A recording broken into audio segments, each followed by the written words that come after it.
Yo, yo, yo, yo, welcome back to another episode, everybody.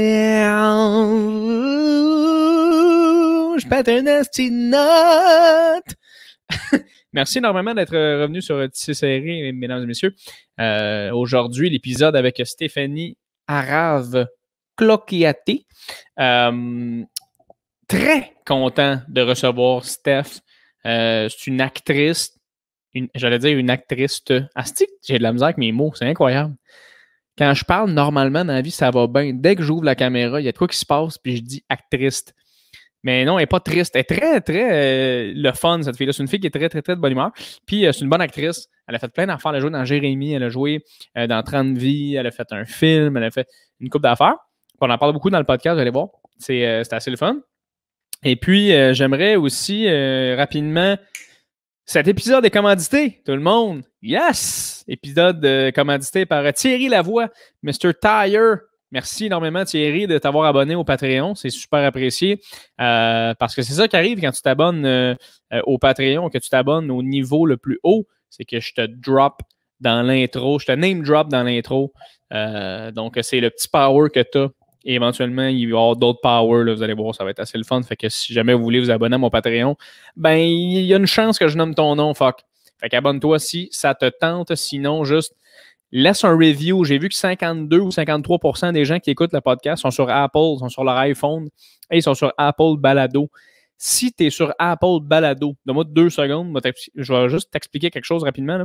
Tu peux aller dans les reviews de mon podcast, laisser le nombre d'étoiles que tu veux, puis laisser un commentaire. Si tu es capable, si ça te tente, si tu ne veux pas payer pour le Patreon, laisse au moins ce petit review-là. Ça va être ma petite paye pour le podcast. Donc, et voilà. Sinon, like, partage, commente. On est sur YouTube, Spotify, on est partout.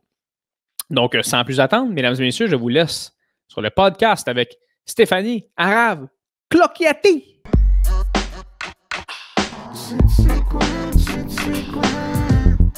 Confident.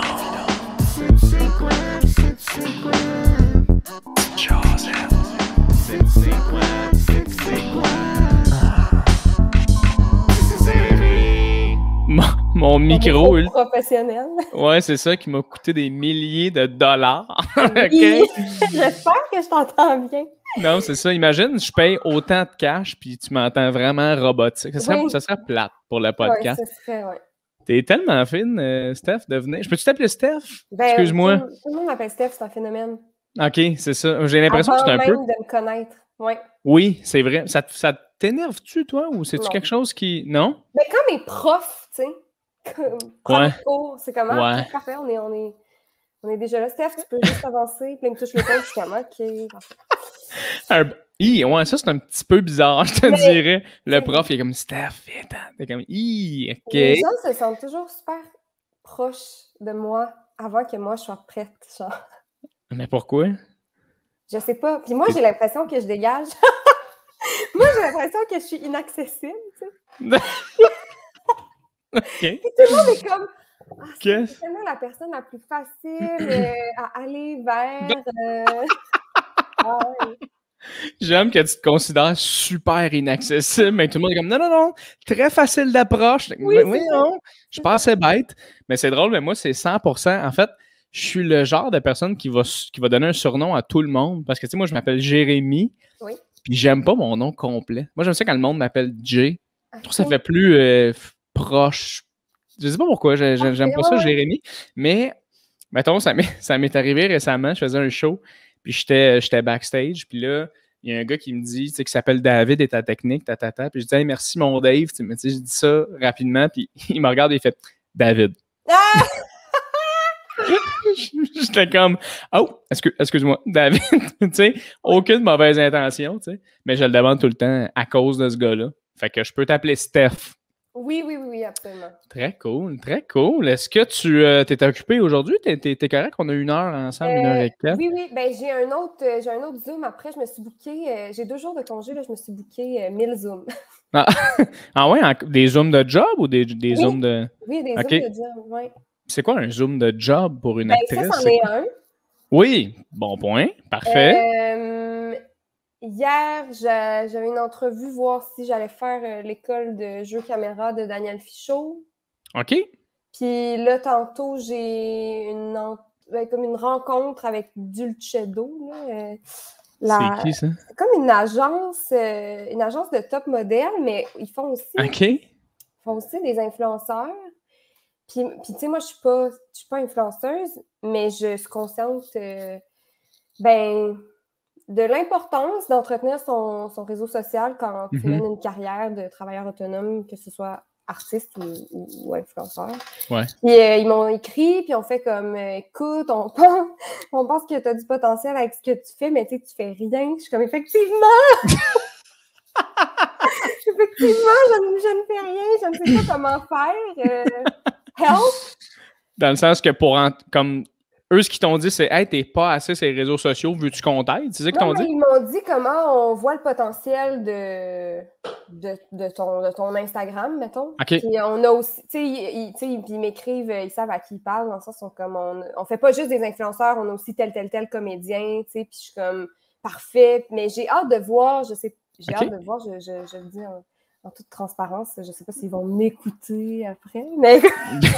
Je sais pas si on enregistre-tu, là? Oui, c'est parti. C'est commencé, Steph. Mais honnêtement, je trouve ça tellement intéressant maintenant. Il y a des entreprises qui aident les artistes, les gens de nos écrans à être encore meilleurs sur les réseaux sociaux. Je me demande comment est-ce qu'ils font ça. Ils font juste te dire de poster à chaque jour. Je sais pas. T'as-tu une petite idée? Ce que je sais qu'il faudrait faire, c'est ça, c'est que c'est un équilibre difficile pour moi, les réseaux sociaux, parce que je le conçois vraiment comme un outil de travail. Ouais. Et je ne suis pas prompte à partager ma vie privée. Malheureusement, c'est ce qui fonctionne souvent dans les réseaux sociaux. Il y a souvent une part de voyeurisme. Là. On a envie de savoir qui a French, tu sais. Ouais. Vous ne le saurez pas. C'est tellement vrai que c'est ça. En plus, tu sais, à la base, je pense que les réseaux sociaux, c'était vraiment pour savoir ce que Lindsay Lohan faisait. C'était 100% ça. Mais j'aurais 100% voulu savoir ce que Lindsay Lohan c'est ça. C'est ça l'affaire. C'est qu'on veut tous savoir ce que notre idole ou du monde qu'on voit tout le temps font chez eux. C'est-tu des gens normaux comme nous? Oui, c'est ça. Mais moi, personnellement, je trouve ça vraiment difficile. C'est pour ça qu'après ça, je me tourne vers un projet comme le podcast, comme ça. Fait que, c'est vraiment comme, hey, je fais du contenu, mais c'est du contenu qui m'intéresse, que j'aime. J'entretien des discussions intéressantes. Mais après ça, de me dire, non, mais Jay, il faudrait vraiment que tu postes une photo de toi dans ton chalet avec ta copine. Je vais être comme, on le fait ça. Puis après ça, je me dis, est-ce que je gosse pas aussi les... Tu sais, moi, je suis humoriste dans la vie. Je me dis, est-ce que je gosse pas le monde de mettre des photos avec ma blonde? Ils veulent-tu voir des... Tu sais, je sais pas. Ça, puis aussi, tu sais, j'ai vraiment une conscience les réseaux sociaux, ça détruit des confiances en soi. C'est une machine à détruire la confiance en soi. Puis c'est vraiment important pour moi de pas participer à ça. En tout cas, le moins que je peux. Tu sais, mettons, je me rappelle, j'ai déjà posté une photo de voyage, puis super lourd, la fille. Ma caption, c'était genre « Je suis privilégiée de partir en voyage. Si vous ne partez pas en voyage, votre vie n'en est pas moins bonne. » OK, ouais. Je gâche le rêve. Tu sais, c'est vraiment comme moi avec mes amis qui vivent ma best life à Terre-Neuve, mais en dessous, c'est comme si vous n'êtes pas allé à Terre-Neuve, ce n'est pas grave, vous avez de la valeur, vous êtes valide. Fait que finalement, c'est nul, tu sais, mon post. Au lieu de mettre une bonne vieille caption de comme In the wind, ou tu sais, une affaire dans la main. Non, mais en même temps, ça montre aussi ta personnalité. Tu sais, t'es la genre de personne qui est comme voici ce que vous voulez savoir, mais en même temps, c'est correct. Tu sais, je trouve ça hilarant pour de vrai.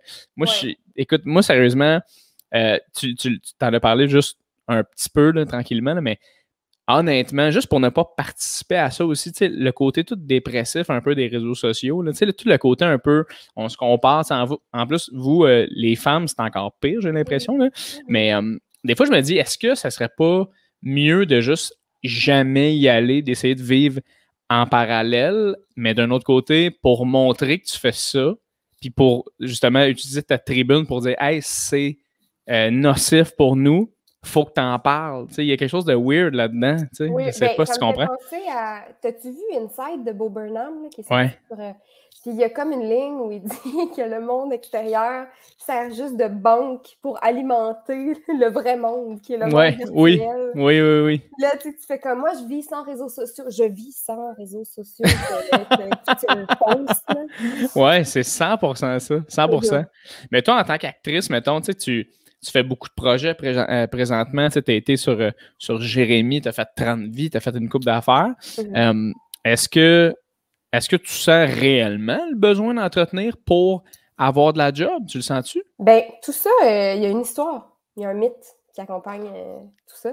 Je OK. que tu me poses la question. Vas-y. Il y a de cela, je dirais, 5 ans, l'Union des artistes a comme fait un événement qui était une grande réunion au Théâtre Plaza. Le Théâtre Plaza qui est-tu mort, d'ailleurs? Non.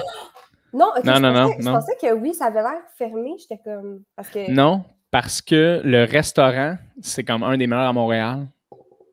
Le Montréal Plaza. Le Montréal Plaza. Ouais. C'est pas la même place, ça? Non, là où on gagnait la coupe d'impro. Ah, genre Saint-Hubert. Oui. Oui. Je sais pas si c'est mort. OK, mais je sais pas. Oui, parce que, chers auditeurs, Jay et moi, on faisait de l'impro, puis le Théâtre Plaza, c'est là où tu gagnais la coupe. Exact. Le plus beau moment de ma vie. Toi, tu as gagné la coupe, moi, j'ai jamais gagné la coupe. Mais récemment, je me disais, c'est quoi le plus beau moment de ma vie? Ça n'a pas de bon sens, ça n'a aucun bon sens. C'est ça? J'étais comme, je pensais à mes amours, je pensais à mes voyages, je pensais à tout ça, puis j'étais comme, tout ça était beau, mais gagner la coupe d'impro, là, il n'y a rien qui a égalé ça. Être en jogging avec des amis, ça a été là, quelque chose d'incroyable. Non, mais tu sais, ils disent ton nom. Stéphanie Raflogati, puis la foule. Ouais. C'est fou, même. Ouais, puis sale. Chaque bon punch est accompagné de comme la plus grosse clap ever. Là. Oui, comme, il faut que tu attendes 10 secondes avant de pouvoir répondre. Extraordinaire. En tout cas, bref, on revient à l'histoire originale. Vas-y. Théâtre Plaza, donc, il y a une réunion sur le thème des auditions. Et l'Union des artistes convoque la quinzaine de directeurs de casting, directrices de casting ici à Montréal. Ils sont tous sur scène, sur une grande table avec des micros. Puis après ça, tous les artistes pouvaient venir. Puis c'était vraiment un Q&A, un question-réponse. Les artistes avançaient, posaient une question. Les directeurs de casting, directrices de casting répondaient. Et à un moment donné, il y a une actrice qui s'avance au micro et qui dit « Est-ce que désormais, le following compte? » C'est-à-dire le nombre d'abonnés sur les réseaux sociaux. Silence de mort. Genre, on entend une mouche voler. Et là, une des directrices de casting prend le micro lourdement et dit « Malheureusement, oui, maintenant, certains diffuseurs vont être attentifs à ça pour s'assurer d'avoir des bonnes codes d'écoute. » Puis moi qui, avant cet événement-là, entretenais mes réseaux sociaux pour mes amis, donc de façon normale, justement, en montrant qui je frenchais. J'ai fait comme, oh, OK, ça devient un outil de travail, genre de game is on. Et donc, après ça, j'ai comme vu que c'était important, mais j'ai pas le réflexe de sortir mon téléphone dans mon quotidien. En fait, j'ai le réflexe, mais je vais pas partager ces affaires-là. Ce que je partage sur mon réseau social, je parle juste d'Instagram parce que Facebook, c'est juste pour mes amis, là. Ça va et être... les très, très, très vieilles personnes. Non, c'est pas vrai. Mes grands-parents. Ouais. Nous t'aimons fort, nous pensons à toi. Et on la salue. Mais non, mais je pose juste des affaires de mon travail, ce qui rend mon compte complètement inintéressant. Je comprends. Est-ce que des fois, mettons, tu vis de quoi là, dans ta vie de tous les jours? Je sais pas, tu fais du Vespa, même année. Tu pars en Vespa. Puis là, t'es comme, je fais-tu une story? Tu sais, y a-tu des fois des petits questionnements que tu te poses de comme, je le fais-tu? Fuck off. C'est pas assez spontané. Ben, non, je me dis jamais je vais faire une story. C'est pas vrai, non, récemment. Ça n'a pas de bon sens. Ça, c'était très influenceur. Gars, je suis en train de prendre du galon, là. Yes, vas-y. Je me suis beaucoup entraînée. J'ai toujours été très sportive. Puis, la pandémie, ça a été un peu un cadeau de pouvoir m'entraîner tout le temps chez nous. Fait que là, j'étais vraiment comme, yes, je me lève, je m'entraîne. Wow. J'aime ça, fait que c'est super. Okay. D'ailleurs, encore une fois, je tue le rêve. Si vous n'aimez pas ça faire du sport, c'est correct! Ouais, c'est ça, c'est correct! Ouais. Puis là, donc, je me suis entraînée. Puis là, j'ai comme été capable de faire quelques skills. Puis là, j'ai dit à ma coloc Attends. Qu'est-ce que tu veux dire? Quelques skills? Ben, comme des petites affaires d'équilibre. OK, des trucs que tu avais de la misère à faire auparavant, que là, tu as comme déclenché, puis tu as fait comme « Oh, putain, je suis capable de faire ça. » Oui, parce que j'aime ça m'entraîner pour développer des skills juste pour les show-off. Really. Mais tu t'entraînes, tu fais-tu du yoga ou tu fais de la OK, tu fais du yoga. Okay. Je fais du yoga. Mais je fais du yoga de skills. Genre, je fais du yoga pour faire comme, OK, je suis capable de me tenir sur mes mains pendant 1 minute. Tu sais, c'est comme... Si jamais j'ai un gun sur la tempe, le gars il me dit, si tu tiens pas pendant 1 minute sur tes mains, je te tue, je vais être capable. Je vais être au rendez-vous, ouais, c'est ça. Mais bref, donc, avec ma coloc, j'ai dit Zoé, on la salue, elle n'est pas là, elle est partie au travail. Salut, OK. Qui travaille sur les plateaux de tournage aussi, qui fait les décors, qui est incroyable. OK. Et donc, je dis là, Zoé, j'ai un vrai projet d'influenceuse. J'aimerais ça qu'on fasse des stories de moi qui fais du sport. Là, tu sais, comme... Fait que ça, c'était prévu. On l'a fait. Mais, tu sais, pas capable de faire ça sérieusement. Il a fallu que je fasse 2-3 jokes, tu sais, qui... Ah, si, je pense que je l'ai vu.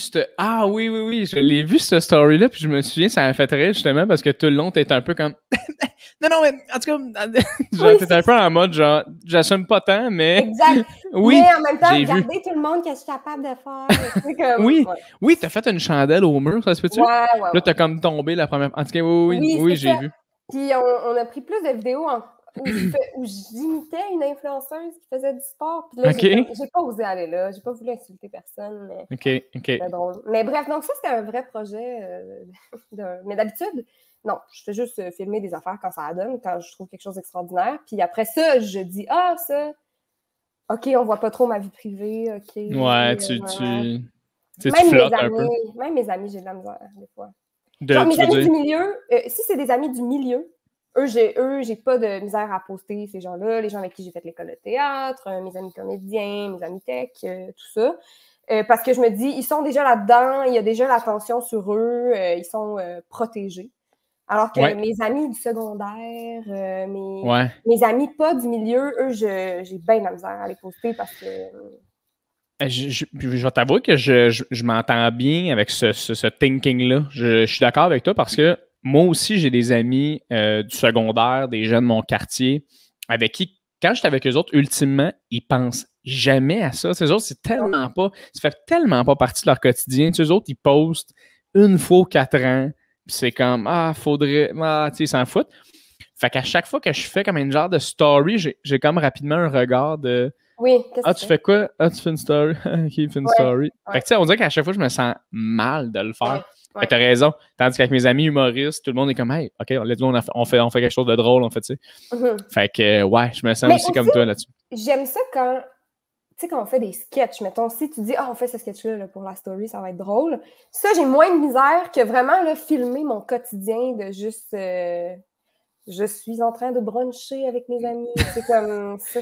Puis la personne, elle te filme, genre, ben comme, hey, Stéphanie, t'aimes-tu ton déjeuner? J'adore le gruau! Mais tu sais, si je fais ça, oui, je vais le poster. Si je fais une niaiserie, je pourrais.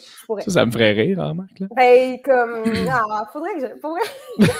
Récemment, j'avais une audition pour un self-tape, donc une vidéo que je prends par moi-même chez moi, pour une émission à sketch que je ne révélerai pas le nom.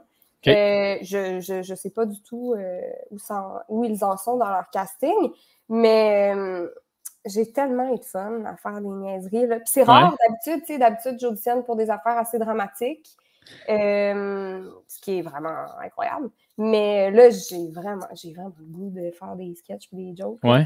Mais surtout, Vas-y, excuse-moi, je t'ai coupé. J'allais dire, surtout depuis qu'il n'y a plus d'impro, là, à cause de la pandémie, puis qu'à cause de l'école de théâtre, je ne peux plus faire d'impro. On dirait que je suis comme un presto, là, puis que toutes les gags sont enfermés en moi. Puis ça cille. Mais je vais bouncer là-dessus, en fait, c'est que oui, parce que toi, c'est ça, je t'ai aussi connu en impro, puis on s'est croisés là-bas. Puis je le sais que tu es une fille très drôle, tu sais. Puis Non, mais tu le lis, tu m'as déjà fait rire, ça fait 16 minutes 58 qu'on est là. Mais je me souviens que tu étais une fille drôle déjà. Puis là, je vois, tu sais, quand je check ton curriculum, tu sais, quand je check ce que tu as fait beaucoup de trucs, tu sais, comme tu dis, plus dramatiques, tu sais, pas des rôles fun et fun. Là. Je sais pas si là-dedans, il y en a un que j'ai manqué, mais que tu es plus funné. Mais est-ce que tu sens que les gens l'ont pas vu encore, ce côté-là de toi? Ou définitivement. Ouais? Définitivement. Mais, ouais, je pense que, je sais pas, je pense qu'être drôle, je sais pas ce que je veux dire, c'est la première fois que je théorise ça, ça se peut que je dise plein de Vas-y, on est dans un podcast. Ben, je pense que ça prend quand même un certain niveau d'impudeur, puis à mes yeux, quasiment encore plus d'impudeur que de jouer des scènes dramatiques de tristesse, de choc amoureux, c'est souvent là-dedans qu'on me casse. Là. C'est comme... OK. J'ai d'expérience, donc. C'est drôle parce que j'ai regardé un clip avant le podcast de toi dans Jérémy, justement, qui annonçait que tu étais enceinte. Oui. Je pense que c'est un clip qu'ils ont mis sur sur le site de ton agence. Exact, ton démo. Puis tu étais très, très bonne. Puis justement, tu parles de ça, puis j'étais comme, elle parle exactement de ce clip-là, comme en ce moment. Pas juste, non, mais c'est ça, dans ce sens-là. Là. Mais est-ce que tu aimerais ça comme plus montrer ce côté-là? Mon Dieu, oui. Mais surtout, plus je vieillis, parce que on dirait que, tu sais, je sais pas. Même quand on se croisait à l'impro, au cégep ou de quoi, j'étais, somme toute, libérée sur scène, mais pas à mon plein potentiel. Dans le sens que je pense qu'il y a une retenue en tant que fille d'impro, surtout à l'époque. On m'avait déjà complimenté, puis c'est le plus beau compliment pour moi, en me disant ce que j'aime avec toi, c'est que tu n'as pas peur d'être laide. Mais j'avais tout de même une retenue. Ce qui fait que j'allais dans le lait, mais pas à mon plein potentiel. Tu aurais pu y aller plus. Là. Puis là, tu vois, le petit self-tape que j'ai fait, c'est un monologue, puis c'est comique, puis c'est décrissant, là, pardon, mais c'est cave, je suis zéro à mon avantage, ça n'a pas de bon sens, puis je suis comme, c'est ça que je veux faire, ouais. Puis plus de pudeur, on est niaiseux, on est cave, mais pour un projet intelligent, il n'y a rien de mieux que du cave intelligent. Ouais. Mais tu sais, en même temps, je me dis, tu sais, il n'y a rien de plus nice aussi de savoir que, hey, cette actrice-là ou cet acteur-là est capable de jouer absolument tout, tu sais. Moi, quelqu'un qui fait absolument juste du drame, qui est très bon là-dedans, je respecte énormément ça.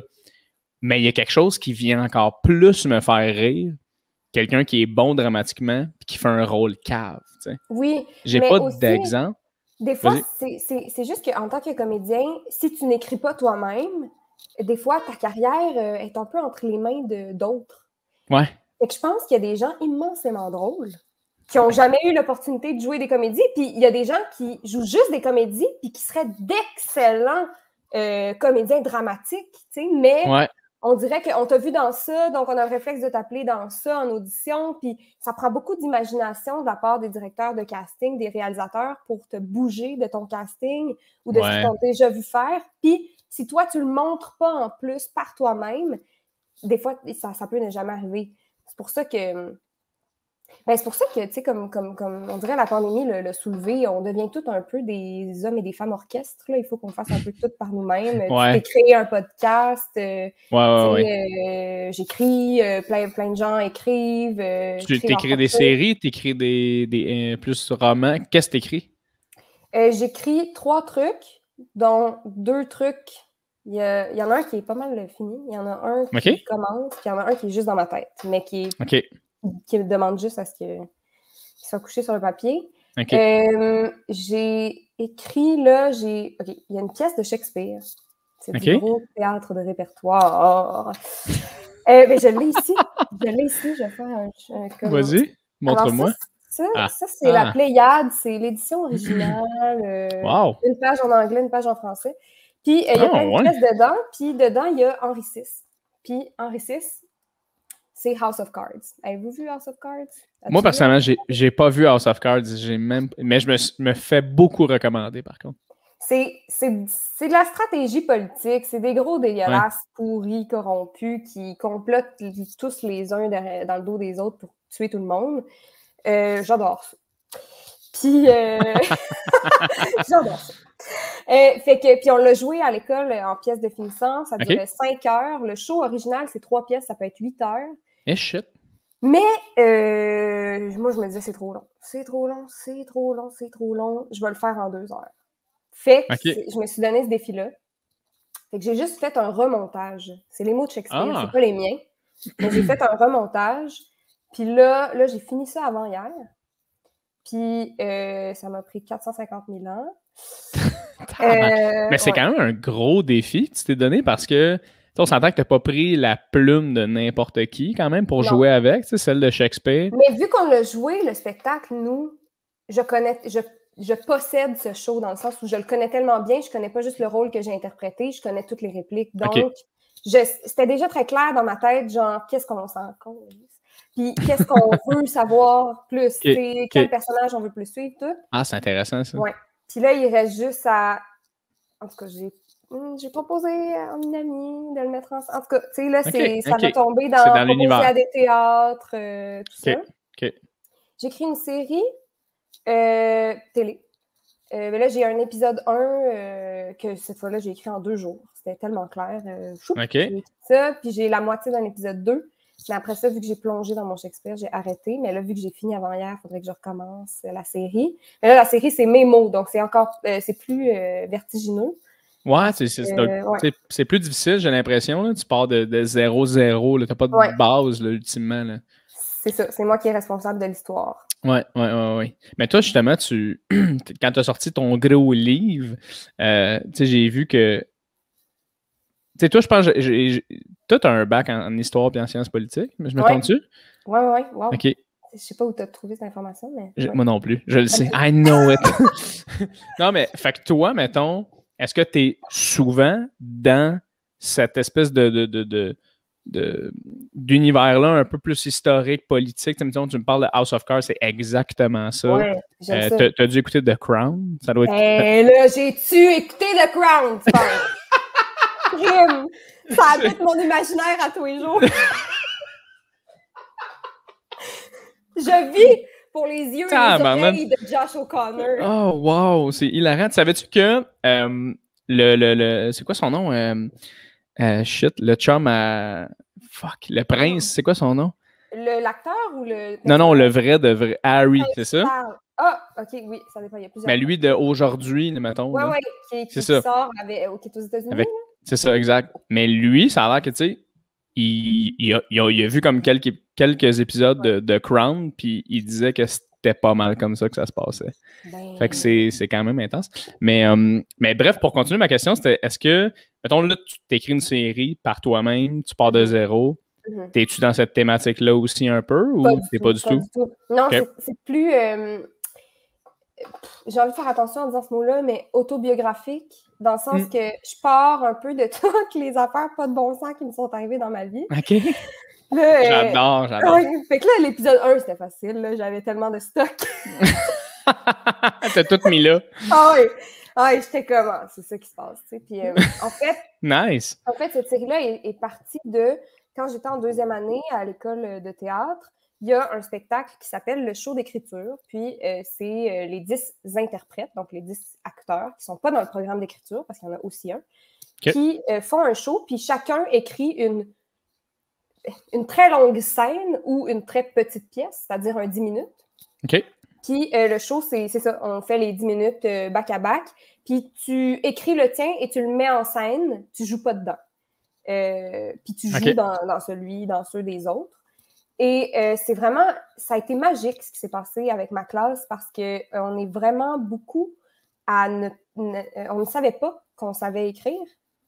Okay. Et ce show-là a fait en sorte qu'on a tout fait comme aïe, OK, il se passe quelque chose. Genre, tu sais, il y en a qui ont écrit des affaires hyper touchantes, extraordinaires. Il y en a d'autres comme moi qui ont écrit des trucs super caves. Puis, bref, comme je me rappelle, moi, j'assistais finalement à mon texte parce que je ne jouais pas dedans. Et donc, je pouvais encore plus regarder le public pendant que ça jouait, tu sais. Puis je l'avais mis en scène, puis j'avais tout modifié à chaque jour de répétition parce que moi, l'important, c'était que les lignes rentrent dans la bouche de mes acteurs, comme plus que non, c'est comme ça, je l'ai écrit. Non, non. Si ça rentre pas dans ta bouche, on change la ligne, on la rappe, on fait autre chose, tu sais. Comme... OK. L'important, c'est que ça punch, que ce soit bon. Je mets un astérisque là-dessus, je vais revenir à ça. Mais continue. Okay. Ben là, puis bref, le public braillait de rire, tu sais. Puis là, j'étais comme... Nice. J'ai de quoi, là? Ça, c'est la scène 1 d'une série, en fait.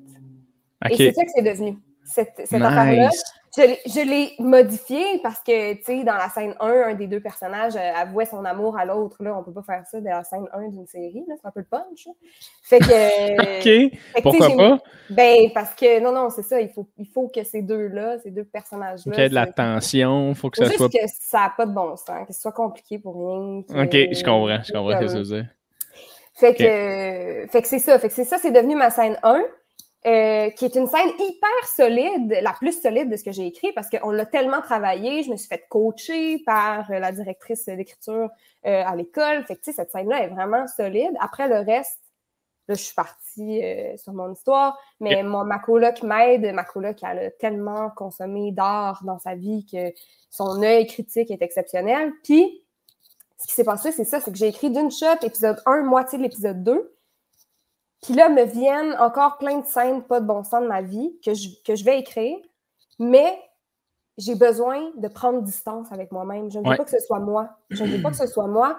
Je trouve pas ça bon quand les auteurs, les comédiens qui écrivent des autofictions, ils restent collés à eux-mêmes. On dirait que c'est moins extraordinaire, on sent vraiment le quotidien. Fait que j'écris vraiment le best-of de ce qui s'est passé pas de bon sens dans ma vie. Puis après, j'ai envie, je pense, de me caler une writer room, c'est-à-dire une ghostwriter, tu parles? Non, une writer room, c'est... il y a plusieurs séries qui s'écrivent comme ça, à plusieurs mains. C'est-à-dire qu'on est tous dans la même pièce. Brainstorming. On brainstorm, puis tout le monde écrit un peu. Ouais. C'est ça, j'allais dire. Ça, en humour, c'est à peu près pareil dans le sens où, tu sais, tu as une idée, tu as de quoi qui s'est passé, puis tu es très, très proche de ça, puis là, tu veux, tu sais, il t'est arrivé une anecdote, disons, puis à un moment donné, ben, il t'est arrivé telle affaire, là, tu es comme, tu veux compter ça, mais là, tu en parles à quelqu'un, puis il dit, hey, c'est drôle, parce que moi, j'ai déjà vécu telle chose, puis là, tu fais comme le mix des deux, puis ça donne de quoi d'incroyable. Voilà. Mais c'est ce que j'allais proposer, j'étais comme, fait un brainstorm, tu sais. Il y a sûrement des gens qui ont vécu des trucs connexes, là. Ça, ou des gens qui, justement, vu qu'ils sont pas dans ma vie, tu sais, moi, ça fait comme, après qu'il me soit passé ça vraiment tel quel que j'ai écrit, ben il s'est passé ça dans ma vie, mais ça, c'est pas intéressant, tu sais, comme, fait que ça fait que le fil narratif du personnage, des fois, là, je suis comme, qu'est-ce qu'elle ferait, mon personnage, si elle n'est pas moi? Puis là, des gens qui vont avoir lu ça, ne l'ayant pas vécu, vont peut-être être comme, ben là, c'est clair que ton personnage va faire ça, puis ça, puis ça, tu sais. Ouais. Je vais faire comme, ben oui, moi, c'est pas ça que j'ai fait dans ma vie, mais c'est clair que c'est ça que le personnage va faire, tu sais. OK, très cool. C'est nice, ça. Mais justement, pour revenir à mon astérix de tout à l'heure, tu parlais d'écrire des lignes pour les acteurs. Comment tu vois ça un peu? Je sais pas, tu sais, moi, je suis vraiment pas dans tout ce qui est comédien, acteur, tu sais, les gens qui écrivent ça, là, je sais pas. Fait que tu me diras, mais est-ce que la plupart des scénaristes qui écrivent des trucs sont vraiment collés à ce qu'ils écrivent? Parce que j'ai l'impression que quand j'écoute des séries québécoises, je vais... Je ne peux pas vous aider à faire cela sur votre série. Ben oui, elle me répond. Fait que, bref, quand j'écoute des séries québécoises, on dirait que j'ai tout le temps l'impression que c'est pas naturel. C'est pas de même tu l'aurais dit. T'sais. Comment tu vois ça, toi? Oui, c'est vraiment une préoccupation pour moi. Il y a deux choses. Il y a le texte, puis il y a le comédien qui l'interprète. Je pense que c'est Hitchcock. Hey, là, je vais avoir l'air intellectuel. Je ne suis même pas sûre, c'est lui. Mais en tout cas, je vais faire semblant que je maîtrise ma Vas-y. Je pense que c'est Hitchcock qui disait First, there's the scenario. Second, the scenario. Third, the scenario. Tu sais, comme, si le texte est bon, déjà, ça part bien. C'est comme... Puis, mais ce qui est le fun avec un texte, c'est de le travailler avec les comédiens qui vont le dire. Ça, c'est sûr. On n'a pas toujours la chance de faire ça. Tous les textes de répertoire, ben, ils l'ont peut-être travaillé avec les gens en 1800. Mais comme, bref. Là, maintenant, les mots sont figés, mais quand tu écris un nouveau texte, des fois, tu peux, j'imagine, je sais pas, là, c'est tout nouveau pour moi d'écrire, avoir la chance de travailler avec les comédiens qui vont le jouer. Fait que ça fait que c'est comme une double écriture. Tu sais, moi, je te propose un texte que j'ai vraiment réfléchi, que je pense que ça va bien sonner. Puis en plus, je pensais à toi. Puis là, tu me le dis. Puis là, finalement, c'est un pi qui va là. Finalement, ça marche pas. Tu sais, Ouais. c'est le fun.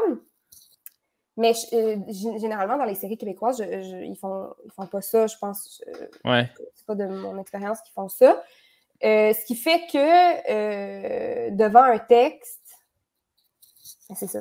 C'est que tu veux pas que ça se dénature. Tu veux pas que ton truc se dénature. Tu veux pas que... Parce que, tu sais, les détails d'un texte, il y en a. Là, puis si tu skippes un détail, ça peut vraiment comme chier toute ta série ou ton épisode ou ta scène, peu importe. Mais j'ai l'impression qu'il y a des liaisons, des fois super simples, qu'on fait au Québec, qui se font pas en télé. Tu sais, je vais te donner un exemple. Quand j'ai regardé ton clip tantôt, tu dis, tu sais, je suis enceinte, mettons. Ouais. Tu as série encore qui veut me parler. Là, j'étais comme, est-ce que quelqu'un qui est enceinte, qui est tombé enceinte accidentellement, est autant... il manque un petit côté cru, on dirait, de toute l'espèce de « je suis enceinte », tu sais. L'espèce de mot de comme qui frappe le gars qui n'a pas le goût, ou tu sais, mettons, qui ne s'attend pas à ça. Il y a des petites liaisons, on dirait, faciles à faire. Qu'est-ce que t'en penses? Je sais pas si c'est ce que je dis. Tu parles du texte, je suis enceinte. Ouais, je suis enceinte. À la place de je suis enceinte. Ouais, c'est ça. Ah, mais ça, c'est vraiment intéressant que tu me dises ça, parce que aussi, le naturel d'une personne n'est pas nécessairement le naturel d'un autre. Moi, je dirais, je sais pas. Toi, tu dirais, je suis enceinte? Je suis enceinte. Je sais pas, mais mettons, j'ai jamais été enceinte. Moi non plus. Mais mettons que... T'as raison, peut-être. Mais je sais pas, tu sais, je te dis, comme je te dis, Steph, là, je te dis quelque chose, peut-être que je dis n'importe quoi, mais mettons que tu es quelqu'un de jeune qui tombe enceinte, puis t'annonces ça à ton chum jeune qui travaille au café, puis tu le regardes, puis tu fais « Carl, je suis enceinte ». Je sais pas, on dirait qu'il y a tellement... Ouais. Mais tu vois, ça, j'aurais pu le faire, ça aurait pas été dénaturé. Fait que là, c'est vraiment moi qui... Ah, excuse-moi. Ben non, mais regarde. Non, je suis pas là. Okay. Mais c'est ça, c'est pour ça que je dis après ça, tu as la part du comédien. Tu as plusieurs choix. Soit tu décides que tu respectes le texte tel quel, puis que tu essayes le plus possible d'être naturel avec ça. Puis ça dépend des textes, ça dépend des auteurs. Il y a des auteurs qui sont comme non, tu dis mon texte tel qu'il a été écrit. Puis là, c'est toi de faire la gymnastique dans ta gueule pour que ça sonne naturel, comme si toi, tu parlais de même, tu sais. Puis il y a d'autres auteurs qui sont vraiment flexibles, qui sont comme non, tu le modifies à ta guise pour que ça sonne bien, tu sais. Puis après ça, il y a les niveaux de langage. Quel personnage parlerait comme ci, quel personnage parlerait comme ça. Tu sais, là, moi, c'est ça. Le mien, il a dit « je suis enceinte ». Là, pour toi, ça n'a pas assez punché, tu sais, que ça aurait dû être « je suis enceinte ». Moi, pour moi, ça marchait parce que je pense que j'ai quand même des fois un niveau de langage soutenu, même dans ma vie. C'est vrai. Fait comme... Et moi, pas du tout. C'est ça l'affaire. C'est ça le fuck. Mais oui, mais l'important, c'est que ça parvienne au public. Mais aussi, ça ne peut jamais plaire à tout le monde. Puis non, c'est ça. Il faut être en paix tout de suite avec ça. Puis c'est vraiment pas important. L'important, c'est qu'il y en ait une couple, une petite gang qui fasse comme « mon Dieu, moi aussi, j'aurais dit je suis enceinte ». Et moi, je suis sûr que je suis tout seul à avoir accroché là-dessus. Ben non, c'est le fun qu'on en parle. On a un exemple concret. Mais, tu sais, moi, c'est constant. Constant, quand je regarde la télé, quand je vais au théâtre, tout ça, je suis tout le temps comme, on dirait pas qu'il parle. On dirait pas qu'il parle. J'entends le texte. J'entends le texte. C'est ça. C'est puis, ça. on veut pas. Ça dépend. Ça dépend des esthétiques. Il y a des esthétiques où on veut sentir le texte, ou, mettons, si tu fais un slam, tu veux faire sortir les rimes, tu veux faire sortir les allitérations, les PPP, genre. Tu sais, là, tu veux pas que ça ait l'air naturel. Fait que là, c'est une esthétique. Mais quand tu es dans du quotidien, quand tu es dans une conversation de deux personnages normaux, là, disons, aujourd'hui. 2021. Ouais, tu sais. Mais c'est autant le texte que le comédien. C'est les deux. Il y a comme un mariage entre les deux qui se forme. Puis tu sais, mettons, justement, prenons l'exemple de Jérémy, l'émission dans laquelle j'ai été pendant 5 ans. Tu sais, il y a certaines lignes que là, toi, tu arrives, tu regardes les lignes, puis par rapport à ton individualité, par rapport à on était quel comédien là, qui regardait les lignes, certains étaient comme voyons, je dirais jamais ça de même. Puis d'autres de répondre ben non, moi, ça me semble tout à fait correct, cette ligne-là. Tu sais, parce que C'est ça, on parle pas toutes pareil. Puis des fois, il y a des lignes, on est comme, aïe, bonne chance à cette personne-là pour rentrer ça de même, tu sais. Puis cette personne-là, comme un charme, rentrait cette ligne-là. Je comprends. Il y avait d'autres lignes que, mettons, moi, je regarde, je suis comme, voyons, c'est d'une simplicité désarmante, là, je te rentrerai en 3 secondes. Puis l'autre n'est pas capable, tu sais, c'est comme... Juste ça, c'est d'une simplicité désarmante. Tout le monde est comme, c'était-tu dans le texte, ça, Steph? Ah non, c'est toi qui as dit ça, OK. Ah oui, mais moi, tu sais, mes personnages vont parler de même, là. Ouais. Oui, c'est après, là. Moi, il y a une ligne... Oh mon Dieu, c'est la honte intergalactique. C'est comme... ça va être le niveau de langage. J'adore ça. Mais parle à toi, Steph, parce que c'est ce qui nous intéresse, tabarouette. Toi, tu viens de où, toi? Et en termes de ville? Tu es né... Oui, non, pas en termes de texte ou de personnage. Je viens de Beckett et de Molière. En passant par Steve Gagnon. Non, c'est pas vrai, je viens de Laval. Tu viens de où? Je pense que tu es né où? Je suis née à Montréal. OK. Puis quand mes parents... quand j'ai eu 10 ans, mes parents ont décidé qu'on déménageait à Québec. Donc, on a déménagé à Québec. Puis j'ai vécu à Québec 8 ans. Puis quand j'ai eu 18 ans, je suis revenue. Puis quand ma sœur a eu 18 ans, elle est revenue. Comme quoi, on ne voulait pas aller à Québec. Comme quoi, notre décision était unanime. OK. Non, mais j'ai pris... Vas-y. Ta question, est-tu par rapport à mon nom de famille? Ben oui, aussi. Mais je pense que c'est italien. Juste comment tu as imité ta grand-mère tantôt. Non, ça, c'était ma grand-mère turque. Ah, OK. Oui, parce que arabe et Clocchiati, excuse-moi, c'est 2 nationalités différentes. Oui, c'est ça. Mes grands-parents maternels sont turcs. Ma mère est née à Istanbul, en Turquie. OK. Mais aucun d'eux n'est d'origine turque. Donc, ma grand-mère, sa mère est grecque, son père est autrichien. Puis mon grand-père, sa mère est italienne, son père est roumain. Donc, ils parlent 5 langues à la maison. Wow! Et chez mon papa, c'est plus simple. Mon grand-papa est 100% italien, puis ma grand-maman est 100% québécoise. Donc, j'ai une grand-maman québécoise. OK, je comprends. Puis ils se sont installés... Oui, c'est ça. Ils ont émigré ici, les 2 familles, bien, sauf ma grand-maman québécoise. Et ce qui s'est passé, en fait, c'est que le Québec était encore plus raciste qu'il ne l'est aujourd'hui. Puis on est blanc comme neige, hein, en plus, nous, le blanc. Mon grand-papa, c'est un Italien du Nord, il est assez pâle. Mes grands-parents turcs, ils ont plus l'air roumain, d'Europe de l'Est, mais blanc.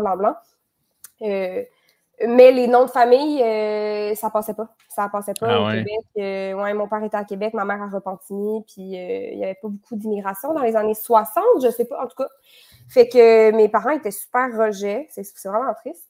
Et donc, des 2 côtés, ils ont décidé de parler français à la maison, de cesser de parler leur langue, pour que mes parents deviennent québécois. Ce qui fait que la culture, c'est comme un peu perdu. Et aujourd'hui, moi, j'essaye de la rattraper. Comme j'apprends l'italien activement, je parle pas pire. Après ça, j'ai dit à mes grands-parents que j'allais apprendre le turc. Ils sont comme, pourquoi tu fais ça? Ça ne sert à rien, cette langue. Personne ne la parle. Puis là, je suis comme, mais grand-mère, vous la parlez, tu sais. Puis il est comme, mais non, ne perds pas ton temps avec ça. Tu sais. Oh my God! Ça me fait comme mal au... Ben oui, ça me fait mal au cœur parce que moi, j'adore la langue française. Puis même moi-même, des fois, je me tape ses doigts parce que j'écoute beaucoup de choses en anglais, tu sais. Puis j'essaie vraiment de garder le français. Si ma copine, c'est pas du tout ça, là, elle parle pas en anglais. Hey Siri, tu me tapes ses nerfs, là. Calme-le, là, oui, il faudrait que je le fasse. Mais mettons, je sortais avec quelqu'un qui parle en anglais. Moi, c'est sûr, je parlerai en français. Je voudrais jamais perdre ma langue, qui est ma culture. De perdre ta grand-mère qui perd sa langue, puis après qui dit « Ah, ça sert plus à rien, oui. Il n'y a pas quelque chose d'un peu sad là-dedans, tu sais. Oui, ça l'est. Mais eux, ils parlent ensemble en turc. OK. Oui, quand ils veulent pas. Ce qu'elle dit, c'est juste genre, hey, personne ne parle cette langue-là à part nous, fait que ça ne sert à rien. Genre. Oui, c'est ça, exact. Ça serait un beau cadeau de leur faire, de leur parler en turc, en fait. En turc, mais turc, c'est... Tu sais, je veux dire, italien, ça va, là, c'est facile. Mais turc, on est ailleurs, là. C'est comme... il n'y a rien de commun, avec le français, donc... c'est comme apprendre le japonais, là, tu sais. Tu pars d'une base totalement différente. Là. Oui, tu sais, tous les... Tu sais, en italien, tu mets O, tu mets I, tu mets E, tu mets A, là, tu sais, comme ça va, tu parles italien. Ouais, c'est vrai, pareil. C'est plus compliqué que ça, là, mais comme... OK. C'est déjà plus simple. Il y a des mots que j'ai jamais vus dans ma vie, je les vois une première fois, puis je sais déjà c'est quoi. Ça veut dire quoi? Ouais. Aussi, tu pourrais... Oui, comme l'espagnol, tu sais. Exactement, c'est des langues latines, des langues cousines, fait que ça va. OK. Puis aussi, tu sais, le côté italien, tu sais, c'est ça, j'ai une arrière-grand-mère italienne aussi du côté de ma mère. Fait que l'italien, c'est ce que j'ai le plus dans mon sang, là, entre guillemets. Ben, pas en guillemets, c'est ce que j'ai théoriquement. J'ai un quart puis un huitième. C'est plus que mon corps québécois, mettons. Mon corps suisse, on dirait. Ouais, tu parles du Saint-Hubert, c'est ça? Ouais. Ta commande? Je parle la langue des wings. Mais ouais, fait que l'italien, c'est sûr que, tu sais, je le disais à mon grand-père quand j'étais enfant, un jour, on va parler italien ensemble. Fait là, tu le fais, là? Là, tu parlais je le fais. Oui, je le fais. Je le fais vraiment. Très nice. Moi, tu vois, mon meilleur ami, c'est un Barbucci. Puis, ben oui. ouais, mais c'est pas écrit de la même manière que le joueur d'impro, Frédéric Barbucci. C'est écrit différemment. Okay. Mais c'est une famille italienne. Tu vois, eux ne parlent pas italien, à part le grand-père. Mais moi, le sang italien vient vraiment me rejoindre. Tu sais, tout l'aspect famille, tout le monde ensemble, tout le temps, les soupers les dimanches. C'est vraiment un... Je sais pas si c'est comme ça, toi, vu que c'est pas toute la famille qui est italien, mais... mais j'aime vraiment ça. Puis qu'on mange pas québécois à la maison, tu sais. OK. Tout le monde a un accent. Fait que comme... Ouais. Tu sais, je me sens turbo québécoise, là. Mais comme chaque fois que je vais chez mes grands-parents, c'est un rappel que, ben non, on est une famille issue de l'immigration, tu sais. Ah, c'est très cool. Puis la raison pour que je te posais cette question-là, c'est que je veux plus savoir tes influences par rapport à, tu sais, pourquoi tu es devenue actrice dans ta vie. Tu sais, qu'est-ce qui est venu te chercher? Qu'est-ce qui a été la connexion de toi et le monde du théâtre, le monde du acting? Puis, tu sais, on nous reste une vingtaine, trentaine de minutes encore ensemble, mais tu sais, je veux quand même qu'on commence à aborder ce sujet-là parce que c'est tout le temps intéressant de savoir pourquoi cette personne-là qui est réussie, qui travaille, a à la base voulu faire ça. Tu sais, qu'est-ce qui a été la connexion pour toi? Ma origin story. Ouais. What's Stéphanie's origin? Mon mythe fondateur, en fait. Exact. Hey, sérieux, c'est mystique dans le sens où mes parents attendaient juste que je fasse mon coming out d'actrice, là, pour vrai. Comme, OK. C'est vraiment le genre d'histoire, on le savait depuis que tu as 2 ans. OK. Tu faisais des spectacles? Oui, tous les soirs. Avec ma sœur, on apprenait les bonhommes par cœur, les 2 rôles. Fait qu'on faisait la scène au complet, puis après ça, on switchait de rôle, on faisait la scène au complet. On inventait des histoires, tu sais, ma sœur puis moi. Ma sœur est artiste aussi. Elle n'est juste pas devant la caméra, elle écrit beaucoup, puis elle est artiste visuelle, c'est extraordinaire. Okay. Puis là, elle est en train de devenir genre famous sur TikTok, en tout cas. Ah, mon Dieu.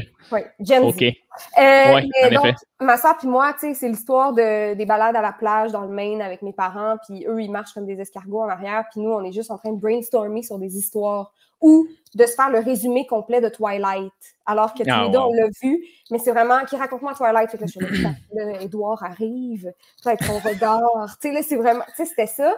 Fait que nos parents attendaient juste qu'on le dise, tu sais, puis on vient pas d'une famille d'artistes, tout le monde est avocat, tout le monde. OK. Tout le monde. C'est bon, c'est intéressant. Ça fait aussi partie des histoires de familles issues de l'immigration.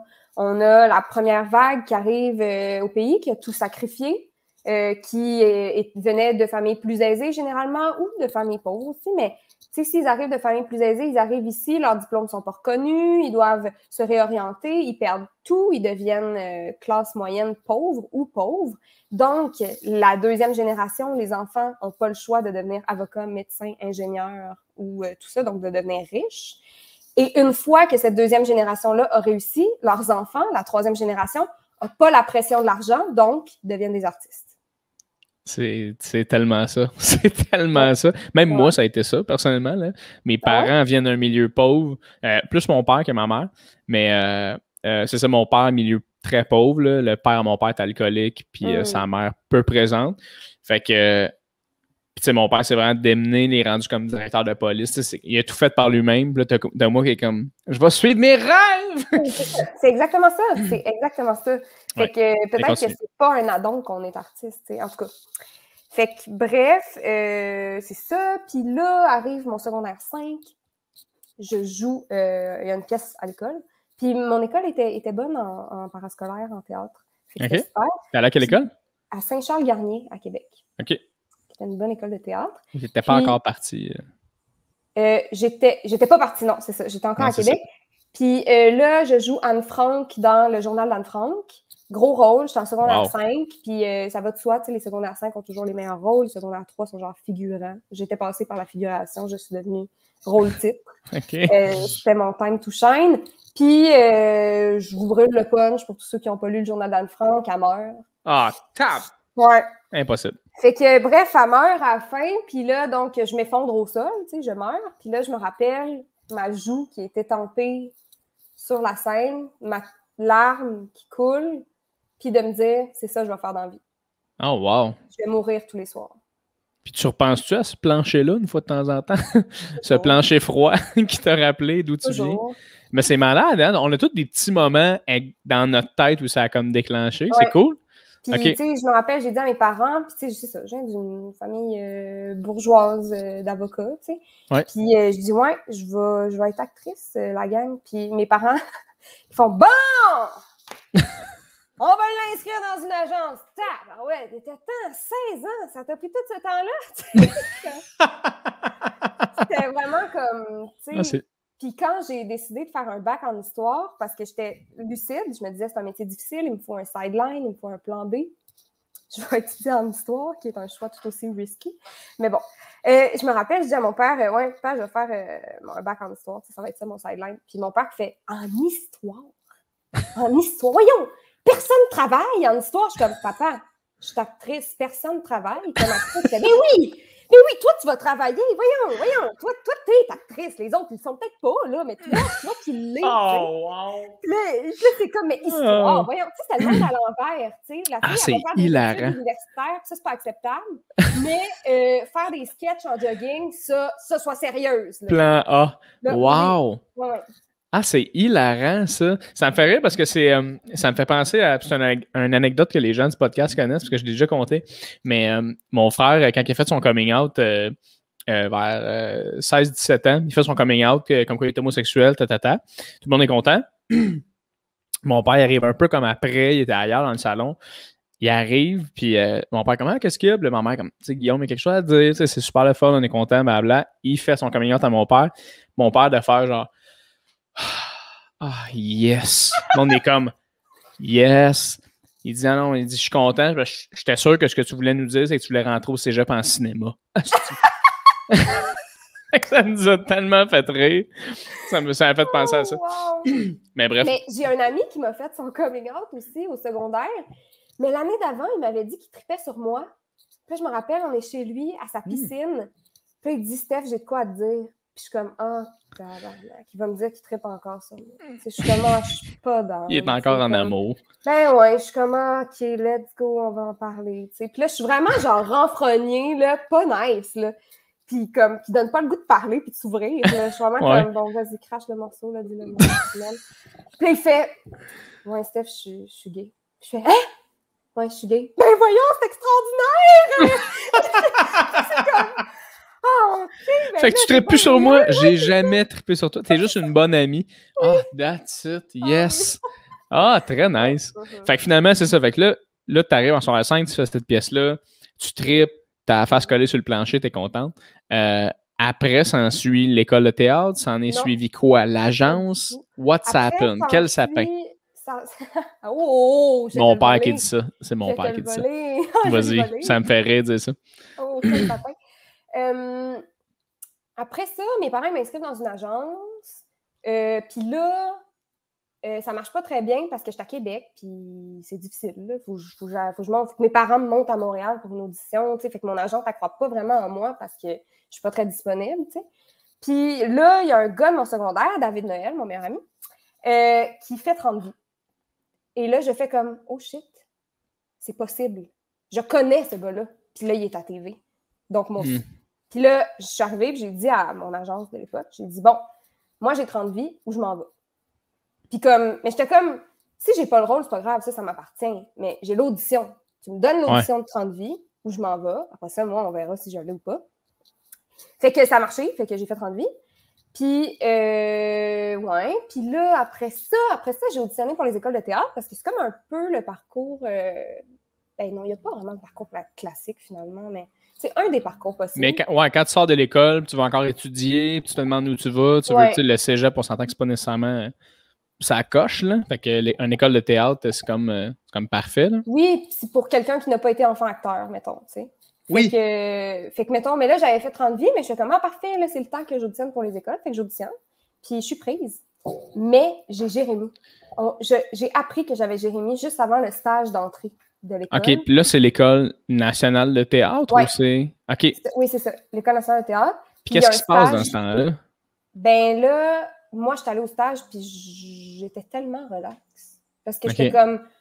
c'est pas grave, je rentrerai pas, j'ai déjà un contrat, tu sais, j'aime me pogner une grosse gig, tu sais, je suis comme, c'est merveilleux, je vais y aller à titre d'exploration, genre, comme observatrice.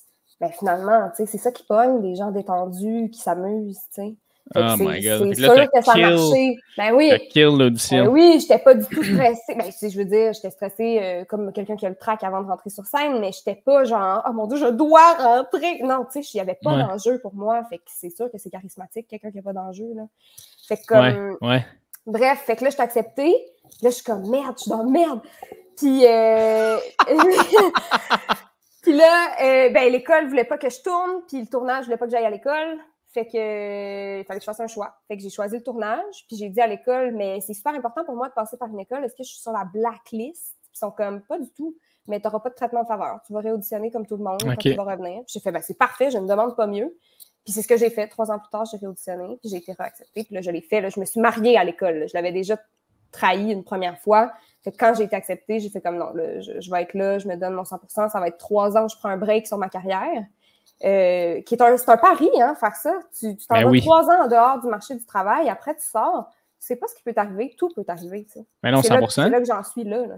C'est comment aller à l'école de théâtre puis être avec des gens qui n'ont pas de gig, qui veulent sortir de là avec une gig, puis toi, tu en as déjà une. Est-ce que tu sens une pression? Ben, tu sais, là, j'ai pas de gig, dans le sens, Jérémy est terminé.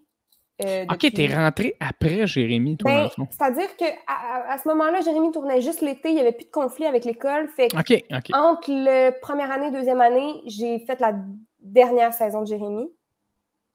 Puis après ça, j'avais très peur de l'été entre la deuxième et la troisième année, parce que là, j'avais plus rien devant moi, mais finalement, la COVID est arrivée. Donc, personne n'avait plus rien. Plaisir et yoga. Plaisir et yoga. Et après ça, j'ai fait mon année de finissante, puis là, me voilà sortie. Là. Mais quand même, mettons, même si tu n'avais pas de gig nécessairement à ce moment-là, d'avoir travaillé, d'avoir fait, tu sais, Jérémy, je pense que c'était 5 saisons, dans la même? Moins que ça? 5 saisons? 5 saisons où tu fais exactement ce que tu as le goût de faire, ce que tu avais envie de faire, puis ce que tu vas faire. Il n'y a pas une partie des étudiants, puis là, je pose une question complètement, je ne sais pas si ça s'y prête, là, mais il n'y a pas des étudiants qui étaient jaloux de ça ou qui rapidement te jugeaient parce que, bon, tu travaillais déjà, mais tu étais encore à l'école. Tu ne sentais pas ce jugement-là? Pas du tout, du tout? Pas du tout. Puis aussi, c'est drôle parce qu'on était une classe où la moitié d'entre nous étions des enfants acteurs. OK. J'étais avec Madani Tal. Madani fait Toc Toc Toc, Fugueuse, Name It, plein de films. Elle a une grosse carrière. Jean-Luc Thériault qui a fait Tactique. Zoé Boudou, elle avait fait 30 vies. Anna Sanchez, c'est la fille d'une grande comédienne de théâtre. Elle avait elle n'avait pas joué elle-même, mais elle était dans les coulisses enfant. Louis Carrière, il y avait déjà eu, il y avait le Killing. Fait que comme au moins la moitié de ma classe, si c'est pas plus, on avait tous déjà tourné. Toi, tu te considères-tu enfant acteur? Ado-actrice. Ado-actrice, OK. Puis est-ce que, tu sais, étant quelqu'un qui est allé à l'université après et te le quitte, est-ce que tu recommanderais, mettons, tu as un enfant un jour qui te dit moi, je veux être acteur, là, qui a 7 ans, mettons. T'encourages-tu ça d'aller faire la télé jeune ou pas du tout? Ah oui, absolument. Ouais? Ah, mais oui, vraiment. Je veux dire, faire de l'art commence dès que tu sais parler, là, même avant. Là. Ouais. Comme la seule affaire, c'est la gestion de l'ego. Il faut être bien certain que l'enfant garde les pieds sur... Moi qui dis ça, tu sais, qui écrit un livre de psychopop live sur l'éducation des enfants. Tu sais, j'ai-tu des enfants, Maya? Mais Genre, en tout cas, s'assurer que l'enfant garde les pieds sur terre parce que sur les plateaux de tournage, on nous traite vraiment comme des princes et des princesses. Oui. Je me rappelle, moi, saison 1 de Jérémy, j'étais quand même choquée. Tu sais, comme les gens étaient comme, t'as-tu soif, t'as-tu faim, t'as-tu froid? Tu sais, j'étais comme, hey, si j'ai un besoin, je vais, comme si ça va pas, je vais le dire, tu sais, vous n'avez pas besoin de précéder mes besoins. Les gens couraient pour nous apporter des bouteilles d'eau, là, tu sais, c'est comme... Puis là, après ça, à un moment donné, je me surprends, saison 3, à faire comme, j'ai soif, quelqu'un pourrait m'apporter une bouteille d'eau? Puis là, je fais, oh my God, c'est devenu un acquis que les gens me servent. C'est comme... Puis là, tout de suite, j'ai fait comme, oubliez ça, que personne ne m'apporte jamais une bouteille d'eau. Tu sais, j'étais comme, dites-moi où ils sont, puis je vais y aller. Tu sais, parce que c'est ça, quand tu es habitué à te faire traiter de cette façon-là, ça vient des acquis, surtout si tu es jeune. Puis c'est là qu'il y a plus de risques de devenir désagréable dans le travail. Tu sais. Mais moi, tu vois, ça a été... Tu sais, j'ai fait quelques petites gigs de télé, là, par-ci, par-là, là. Puis rien d'intéressant, là, rien d'impressionnant. Là. Puis c'est ce que j'ai remarqué, puis c'est ce qui m'a un peu fait... Moi, je suis vraiment une personne gentille dans la vie, puis je suis très respectueux, puis j'aime toute une passion dans la vie, je te respecte beaucoup, tu sais. Fait que si ta passion, c'est être un DOP, être un DT, être éclairagiste, je te respecte à 100%. Puis j'ai été sur des plateaux où je chantais certaines personnes moins respectées ou, tu sais, moins... Ouais. Tu sais, mettons juste, je suis allé faire de la figuration à un moment donné, puis je me rappelle avoir entendu la phrase comme « OK, le groupe de figuration en chandail noir là-bas, ici. » Là, j'étais comme « il sent un sac de toi, là, tu sais. Puis je suis comme... Moi, j'étais un gars de 26 ans, là, j'en ai fait des shows, des affaires, tu sais, je ne vais pas me faire parler de même, là, c'est quoi, tu sais. En même temps, c'est-tu le même, ça fonctionne, le milieu, je sais pas. Mais, ben, ça veut dire faut pas. Faut pas que ça fonctionne comme ça. Faut que tu restes humble. Je trouve ça cool ce que tu me dis, parce qu'à un moment donné, je pense que c'est correct de le vivre aussi, tu sais, t'es là tout le temps, tu as été des étés à tourner Jérémy, qui est une série de sauveteurs. À un moment donné, c'est sûr que tu t'échappes, mais d'abord au moins la réalisation de faire « Oh, hey, là, j'en demande un peu trop. » Là. Ça, pour moi, c'est déjà vraiment bien. T'sais. C'est pu réarriver. Puis, tu sais, mais en fait, j'ai eu la meilleure mentor sur 30 vies, notre professeur, celle qui jouait notre professeur, c'était Karine Vanasse. Okay. Karine Vanasse a une éthique de travail impeccable. Puis c'était tout un peu notre première gig. Puis je me rappelle qu'elle m'a dit « Stéphanie, sois gentille avec tout le monde. Tout le monde sur le plateau. Puis, tu as les clés de la réussite entre tes mains. » Tu sais? Puis, ça m'a marqué. C'est la première leçon que j'ai eue, finalement, qui n'est pas une leçon de jeu, mais qui en est une. Fait que, tu sais, moi, je suis amie avec les techs. Là. Moi, mon plus grand plaisir, c'est de devenir amie avec les techs. Parce que souvent, ils m'intéressent plus des jeux. Non, c'est-à-dire, les comédiens sont toujours très intéressants, mais comme ils me ressemblent plus, donc je connais plus. Moi, j'ai envie de découvrir. Donc, les techs, ça, je connais moins ça. Fait que... Les techs, ils ont peut-être pas un besoin aussi de tant être out there. Fait qu'ils sont un petit peu plus laid back, un peu plus dans leur truc. Fait qu'on dirait qu'ils sont... Tu sais, tu parlais d'accessibilité tantôt. Eux autres, c'est ça. Là. Ils n'ont pas besoin que tu viennes leur dire hey, salut, comment ça va? Non, mais aussi, donne le goût d'y aller. T'sais. Ils ne viendront pas te parler si toi, tu ne leur parles pas en premier parce que c'est comme ça dans la culture. Si le comédien ne te parle pas, tu ne vas pas lui adresser la parole en premier. Il faut que le comédien, entre guillemets, t'autorise à lui parler. C'est terrible. Puis c'est jamais dit. Personne ne va jamais dire ça, mais c'est le cas. Fait que c'est vraiment notre devoir, s'il y a des comédiens qui écoutent, là, mais tu sais, encore une fois, hey, j'ai une grande carrière, non, qui suis-je, personne, mais comme de se présenter à tout le monde, d'adresser la parole une première fois, d'aller casser la glace à tout le monde pour que tout le monde, après, se sente à l'aise de venir te voir, puis de dîner ensemble, puis d'échanger sur nos vies, tu sais, puis de travailler, puis après ça, c'est tellement plus... Tu sais, quand tu peux, genre, gaguer avec le caméraman puis essayer de le faire décrocher pendant que tu joues ta scène, c'est là qu'il y a le fun. C'est là qu'il y a le fun. Tu sais, comme... c'est là que les bloopers ressortent. T'es comme, oui, ou quand tu sens que l'équipe est avec toi, puis mettons, c'est l'inverse, c'est une grosse scène émotive, puis tu sens que tout le monde est dans le respect de ce que tu fais. Pourquoi? Parce que tu imposes le respect par ton respect. Exact. Le travail des autres. Donc, quand tu arrives une scène qui est difficile pour toi, tout le monde est comme, parfait, on on est là, on est avec elle. Autant que quand il y a une scène difficile pour le DOP qui doit genre faire un plan séquence, dans une échelle. Oui, c'est ça. Ben là, t'es là pour lui, tu sais, tu vas pas genre jacasser pendant qu'il a l'air de se concentrer, tu sais. Oui, exact. Puis, mettons, moi, ce qui m'intéresse beaucoup, c'est les premières expériences. T'sais, on s'entend que les premières expériences, tout le temps, tu t'en rappelles quand même souvent. Moi, mettons, te donner un exemple, là, ma première expérience de plateau, là, parce que je sais que tu fais du théâtre, tu as fait du cinéma. C'est des médiums différents. Là. Théâtre, cinéma, là, ça a l'air que c'est full différent. Puis après, rapidement, là, sans qu'on s'étale trop, je veux savoir c'est quoi ton top de ce que tu aimes le plus faire jusqu'à ce que tu aimes le moins faire. Mais moi, mettons, j'ai été sur Med en tant que 3e rôle une fois. Moi aussi? Ah ouais, c'est vrai? J'ai frenché Pierre-Luc. Ah, c'est mon rôle! C'est drôle parce que moi, je jouais le rôle d'un gars qui cruisait Mariana Madza. Bon. Mais en tout cas, j'arrive là-bas, aucune expérience. Là. C'était 0. Là. Puis je dis une phrase, là, je pense. Là. Puis entre-temps, ils me font faire un peu de figure. Fait que mon premier moment de caméra, c'est le bout de figure. Puis après ça, je fais mon rôle. Puis écoute, je me plante en partant. Là.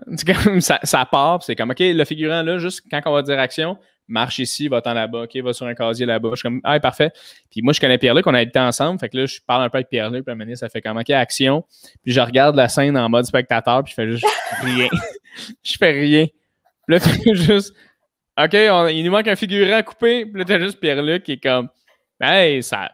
C'est hot, t'es vraiment alerte à ta job de figurant. T'es comme, ah, excuse, je suis désolé. Fait que moi, ça, c'était ma première expérience de plateau. Toi, ta première expérience de plateau, comment ça s'est passé? Ever, là. Ben, je pense que c'était 30 vies. Ouais, ça devait être 30 vies, ton rôle. Je pense pas que j'ai fait de la figuration avant. Parce que j'ai fait peu de figuration. Je suis très chanceuse. Je pense que j'en ai fait un peu après 30 vies, entre 30 vies puis Jérémy, mais ouais, ce serait 30 vies. Ben là, c'était le rêve. On était genre 10 kids dans la même loge, là, tu sais, je veux dire, ouais, hein? ça niaisait. On se promenait dans les décors de Unité 9. Ah, c'est parce que c'est au même studio? Oui, fait que là, on se promenait, on allait à Tout le monde en parle. Je pense qu'on a vu Tout le monde en parle ou c'était un autre show. Dans l'Union fait la force, en tout cas. On était fous, là. Ouais, c'était le fun. D'ailleurs, la gestion des fous rires, c'était vraiment quelque chose, là. OK. Moi, j'ai un ami, il s'appelle Thomas de Rask Verge, puis il est comédien aussi, full. Puis on était entendus ensemble, puis il fallait jamais qu'on se regarde. On ne pouvait pas se regarder. Okay. Puis on a eu comme 2-3 scènes, juste nos 2 personnages, fait qu'on n'avait pas le choix de se regarder. On avait un dialogue ensemble. Oh mon Dieu, c'était l'enfer. C'était l'enfer. Dès qu'on se regardait, on riait, tu sais. Fait comme... Ça, c'était ta première expérience, là, ever, là. Ouais, je pense que oui. Ouais. T'étais pas intimidé? T'étais pas comme, hey, tu sais, t'étais peut-être plus jeune, fait que tu le réalisais pas, mais j'imagine que moi, en ce moment, un gars de 25, mettons, ma première expérience, j'avais 24. On dirait que t'es trop conscient de tout, t'es trop conscient que, hey, si je fais pas ma job, le monde va être en tabarnak ici. Fait que je sais pas si... 10 dans le même cas. On était 10 avec... Ben, il y en avait qui avaient déjà de l'expérience, mais... Ah non, c'était smooth. Ça fait longtemps. Je dirais que j'étais plus stressée pendant la saison 1 de Jérémy. Vraiment, là. Puis d'ailleurs, on le voit à l'écran. Ah ouais, hein? Je pense que j'aurais pu gagner le trophée du joueur le plus amélioré. J'étais à chier. Ouais? J'étais à chier. Ah, mais c'est beau de voir une évolution, par contre. Oui, puis à l'intérieur d'une même saison. C'est comme, c'est vraiment, on voit que la fille, elle a comme commencé à catcher c'est quoi son métier. Puis, OK. Wow. Ouais. That's it. Ça, c'était, ouais. Puis mettons, du théâtre au cinéma, à la télé, puis à la série web. J'ai jamais fait de série web. Non, c'est pas vrai. Non, oublie-moi. Okay. T'as pas fait une affaire avec Thomas quelque chose? Oui, j'ai fait ça. Mon Dieu, t'es donc bien renseigné. Ouais, je me suis renseigné avant de te parler. Non, mais genre, je sais même pas comment trouver cette information-là sur moi-même. Mettons, je la cherchais. Je pourrais te le dire. Je vais t'envoyer des fichiers de toi. Le gars, il est super débile, tu sais. Mais non, c'est ça. J'ai un petit gros board ici que tu vois pas, ta face, puis plein de points qui relient plein d'affaires. Mais ouais, c'est ça. C'est quoi l'affaire, le médium d'art que tu aimes le plus jusqu'à celui que tu aimes le moins? Mais ça veut pas dire que tu ne l'aimes pas, là. Mais faire entre le théâtre, le cinéma, la télé puis la série web. Oh! Hey, je pense que je vais être plate. J'ai pas un préféré. C'est tellement différent. Ouais. Mais je sais. Je pense. Hey, je le sais. Regarde, je vais te dire une réponse parce qu'il en faut une. Vas-y. Je pense que je suis meilleure en. Hey, je le sais pas! Je le sais pas! Mais je le sais une chose. Je sais une chose. Je viens de l'impro. Ouais. Donc, quand c'est short and sweet, je trouve ça agréable. OK. Des fois, c'est trop short and sweet. Là. Des fois, il manque de budget puis ça n'a pas de bon sens. Là. C'est genre un plan par. En tout cas, 2 plans par scène. Là. Ça n'a pas de bon sens. Mais, mettons, faire une scène en 1 heure, mettons, me convient. Puis ça, c'est à la télé? Ça, c'est plus TV. Ouais, ça, c'est plus TV. Télé, OK. Au théâtre, c'est parce que, crème, t'as le temps de te torturer, là. Ouais. Eh boy, t'es des mois avec ton personnage. Ah, ouais. Aujourd'hui, je l'ai eu, je l'ai senti, puis le lendemain, je suis une merde. Tu sais pourquoi je peux se me dire. Tu sais, c'est comme. Ouais. C'est ça, mais à la fin, ce qui est le fun sur une scène, c'est le retour du public. Ouais. Ça, c'est extraordinaire. Mais on dirait que j'aimerais ça faire du théâtre où il n'y a pas de répétition. C'est juste genre, on a appris le texte, on y va. Tu sais, c'est comme. Ouais. Mais c'est de l'impro avec du texte, là, dans le fond. C'est ça. Mais le théâtre, c'est extraordinaire. C'est juste que je suis plus torturée pendant, je pense. Je comprends. Puis le cinéma, j'en ai fait juste une fois, puis ma scène a été coupée. Non! C'était le fun, c'était en italien. C'est pas vrai! C'est en italien? Oui, fait que c'était dans un film qui s'appelait Corbeau, et qui est sur le FLQ, puis un jeune d'une famille italo-montréalaise qui devient felkiste, puis qui pose une bombe, puis qui décède à la fin. Puis, à un moment donné, il s'en va dans un party, puis là, il rencontre cette fille, Nadia, je me rappelle encore du nom du personnage. Puis là, il se parle en italien, là, puis c'est juste genre, hey, veux-tu venir danser? Je le file pas, nanana. Puis là, il y a un autre gars qui arrive, viens avec moi, nanana. Tu sais, en italien. Puis, mais, je me rappelle, en plus, quand j'ai lu le scénario, que je me suis dit en lisant, j'avais déjà des petits... j'avais jamais écrit, mais j'avais déjà des petites sensations, des petits instincts en moi d'autrice. J'ai lu, puis j'ai fait comme... Rappelez-moi ça, ce personnage-là. J'étais vraiment comme... On ne la voit pas de tout le début du film, on ne la recroise pas par après, puis elle est tellement importante dans cette scène-là, fait qu'on se demande juste c'est qui, puis finalement, on ne le sait jamais. Oh my God! C'est pas utile. Puis comme de fait, ben ils sont arrivés à la même réalisation que moi. Fait que ma scène a été coupée. Ouais. Rapidement coupé ton personnage. Bon, je vois. Fait que OK. Fait que dans le fond, première étape, là, je suis complètement gelé pour toi présentement, oui, Steph? t'es gelé pour moi. Ouais, moi, je suis gelé pour toi? Non, t'es pas gelé pour moi, c'est parce que oui. Moi, en fait, ma caméra, c'est cool que ce soit un podcast, hein, parce que c'est super. Depuis tantôt, il y a des fucks, mais c'est que ma caméra, c'est mon téléphone cellulaire, vu qu'il y a une meilleure caméra. Fait que des fois, il y a des gens qui m'appellent parce qu'ils ont besoin de réponses. Puis là, quand ils m'appellent, le stream, il fait juste geler. Mais bref, tout est réglé. D'où ton série? Oui, d'où mon série, j'ai mon ordi qui est à côté de moi. Puis là, en ce moment, je te regarde sur l'écran, le moniteur. En tout cas, j'ai un beau setup. T'es gearé. Je suis gearé, ouais. Fait que, OK, fait que c'est intéressant, c'est drôle, parce que souvent, quand je parle avec des acteurs, actrices, ils me parlent que, tu sais, le cinéma, c'est plus petit. Tu sais, on dirait que tu es plus dans une bulle. Tu sais, le théâtre, tu joues plus gros, tu joues pour tout le monde. Ah, oui. Le cinéma, c'est plus, tu sais, t'es proche un peu de la caméra, puis tu peux vraiment plus jouer dans ta bulle. Ah oui, puis moi, je t'ai plus parlé de conditions de travail. Oui, non, mais c'est pas grave, c'est pas grave. Selon le syndicat. Non, mais c'est parce qu'il y a un plaisir à jouer gros, puis un plaisir... Mais c'est pas... J'aille ça, jouer gros, jouer petit. Il y a un plaisir à jouer avec de l'ampleur, puis un plaisir à jouer pour très intérieur. Puis j'aime autant les deux. Bon, très cool, ça. C'est le fun. Puis mettons, en terminant, Steph, moi, je pose tout le temps la même question à tous mes invités. Je trouve ça intéressant. Est-ce que, mettons que tu recroises la Stéphanie ado de 16 à 17 ans, là, tu la recroises dans la rue, puis elle te pose une question, ou peu importe, elle veut faire ce métier-là. C'est quel conseil que tu lui donnerais en ce moment, Stéphanie, de 26? Bientôt 26. Bientôt 26. Qu'est-ce que tu donnerais 10 ans plus tôt comme conseil à Stéphanie? Et moi, c'est drôle, hein? J'ai vraiment l'impression que c'est elle qui devrait m'en donner aujourd'hui.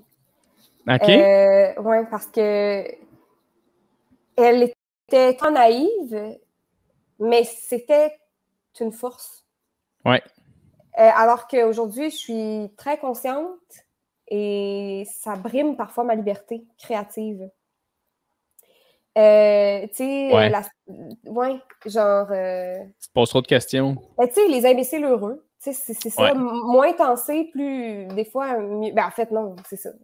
Mon Dieu, là, je m'en viens paradoxal et philosophique, encore une fois, mais plus t'en sais, plus t'améliores ton monde, plus t'es conscient, mieux c'est, mais plus t'es soit malheureux parce que conscient ou moins libre. En tout cas, c'est de réussir. J'ai pas encore... Tu sais, là, je suis devenue consciente, puis j'ai l'impression que quand je vais vieillir encore, là, je vais devenir libre parce que consciente. Oui. Mais tu vas choisir ta liberté oui, par rapport à... C'est ça. Je suis exactement là aussi dans ma vie. Puis étant donné que je fais énormément de philosophie dans mon métier, c'est beaucoup des trucs que je me questionne à savoir. Puis moi, même chose, je suis rentré à l'école de l'humour à 18 ans. J'étais le gars qui faisait n'importe quoi en me disant c'est hilarant, je suis le meilleur au monde. Puis ça m'a mené à des places, mais qu'aujourd'hui, je me dis, je ne referais jamais ça, mais en même temps, je le referais parce que ça m'a donné les pouvoirs que j'ai présentement. Ouais. Mais oui, en effet, quand tu deviens conscient un peu du...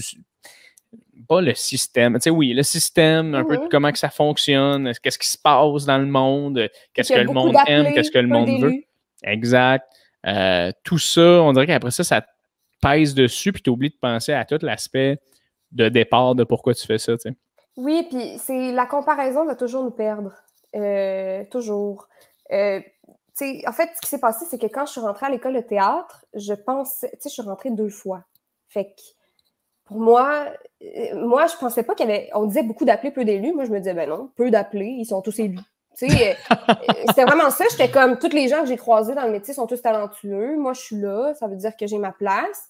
Fait que je me suis dit, à l'école de théâtre, ils en prennent 12, 10 par année depuis toujours, depuis les années 60. 300, 400, 500? Oui, mais OK, mais moi, je disais 12, c'est énorme, mais oui, il y a 300 personnes environ qui auditionnent à chaque année. Ils en prennent 12 à 10, mais c'est déjà trop, dans le sens, je suis comme, tout le monde ne travaillera pas. Fait que moi, je me disais, fait que tout le monde n'est pas bon. Tu sais, je me dis, tout le monde n'est pas bon à l'école de théâtre, tu sais, parce que pour moi, c'était impossible que quelqu'un de bon ne travaille pas, tu sais. Fait que j'arrive à l'école et 100% des gens étaient exceptionnellement bons. Puis là, quand j'ai vu ça, ça a détruit une petite part de liberté et de confiance en moi parce que j'ai fait « Oh my God! Ils sont tous excellents. » J'imagine que l'année passée aussi, l'année prochaine aussi. Puis tout le monde ici, c'est pas vrai que tout le monde va avoir la carrière qu'il mérite. Ce qui fait que ce n'est pas le talent qui est la seule raison pourquoi les gens peuvent vivre de ce métier-là. Ouais, et ça c'était une réalité qui était dure à avaler. Qui a semé en moi le doute que j'avais pas avant. Je croyais vraiment en ma bonne étoile, pas parce que j'étais pleine, full of myself, là, pas parce que je pensais que j'étais le trou de cul du monde, mais comme parce que je croyais, j'avais la foi, tu sais, j'étais comme, c'est ça que je veux faire, fait que c'est ça que je vais faire, puis tout. Puis là, j'ai vu plein de gens qui ont la même foi que moi, puis c'est pas vrai que tout le monde va travailler, puis c'est pas vrai même que peut-être moi, je vais travailler. Fait que là ça te joue dans la tête quand tu arrives à une audition, puis que tu es conscient de ça. Alors qu'avant, j'allais à une audition, puis j'étais juste genre, pas d'enjeu, voici mon personnage, tu sais. Fait que là, t'aurais le goût de dire à cette Stéphanie-là, hey, t'es dans quel mood, là? À quoi tu penses? Puis elle te dirait, hey, toi, t'es chill, Steph. Everything's good. J'espère que je vais pas avoir un blanc pendant l'audition. Tu sais, c'est d'autres considérations. Mais c'est ça, tu sais, je me suis libérée de certaines choses, puis il y a d'autres fardeaux qui sont arrivés. Tu sais, aujourd'hui, je suis juste j'aurais un blanc en audition, on s'en fout. Ils vont voir, dans le pays. C'est comme pas grave, là. Mais tu sais, avant, tu sais, j'étais comme, nous serons 800 à auditionner et ce sera moi qui l'aura car j'émane le rôle, tu sais. Alors que là, aujourd'hui, je suis comme, ils sont 800 légionnaires et je suis un parmi tant d'autres. Tu sais, c'est comme, comment me démarquer à travers la foule. Tranquillement, tu deviens comme la fille dans 300, genre. Dans le film 300, t'es comme...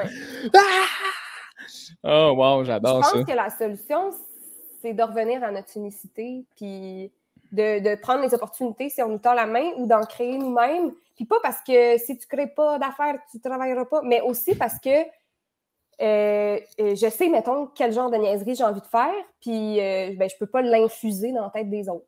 Fait que si j'ai envie de faire ces niaiseries-là, il va falloir que je les écrive moi-même. Fait que...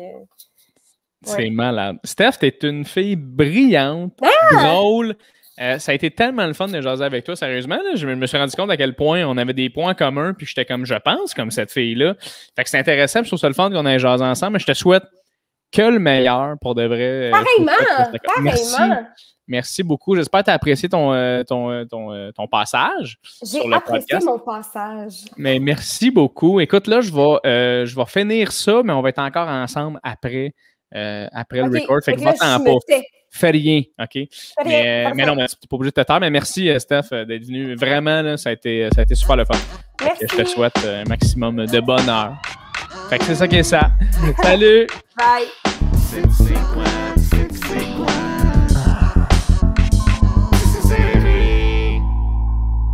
Wow! Quel podcast de feu! Mesdames et messieurs, c'était tellement intéressant. On se connaissait pas, quasiment pas du tout. Steph et moi, on s'est croisés en impro, on l'a dit un peu dans le podcast, mais on se connaissait pas tant que ça. Puis c'était super facile de discuter avec. Fait que c'était vraiment, vraiment le fun.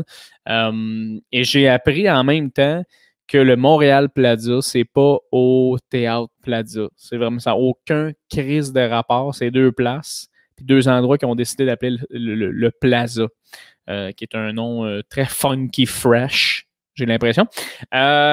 Fou podcast, si jamais tu es un jeune acteur qui écoute ou tu es quelqu'un qui travaille dans le milieu, je pense que c'est un podcast qui est vraiment intéressant. Moi, je respecte beaucoup ça, les artistes qui veulent étudier quand même.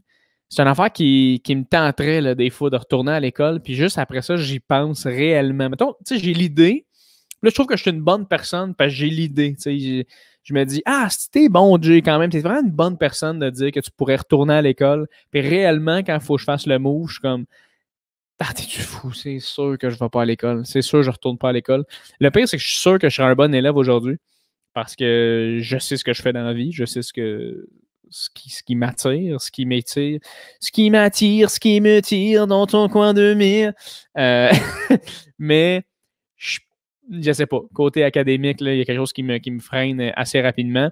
Puis de toute façon, j'ai trop de jobs dans mon métier pour me mettre là-dedans un 3 soirs semaine à faire des lectures puis à être avec des gens qui arrivent de ressources humaines ou d'admin puis qui sont comme, je sais pas quoi faire, mais je m'appelle Marc puis mon père a un vignoble, d'être comme, fatigant. Je sais pas pourquoi j'ai insulté un Marc ou son père a un vignoble. Si jamais tu t'appelles Marc et que ton père a un vignoble, c'était vraiment pas à toi que je m'adressais. Je faisais un personnage fictionnel là, à ce moment-là. Fait que non, je respecte ça, la fille qui fait un bac en histoire et en politique. Là, c'est comme... Puis elle avait la gig, là, comme elle avait déjà des gigs, le fun est payante et c'est genre de bon CV. Là, t'arrives avec une gig où t'as fait 5 saisons à Vrac TV, un personnage, t'arrives avec ça à n'importe quelle place, puis ils te considèrent un peu plus. Je sais pas, en même temps, tu vas me dire, si t'es un acteur, tu vas peut-être me dire, ben non, en fait, c'est du tout comme ça que ça se passe. Écoute, c'est ce qui est le fun d'être acteur, c'est que tu as des gigs, mais ça peut tout le temps retomber, ça peut tout le temps mourir. Peut-être c'est ça. J'ai aucune idée. Tout ce que je sais, c'est que dans ma tête, je me dis, peut-être que je serais capable d'être acteur.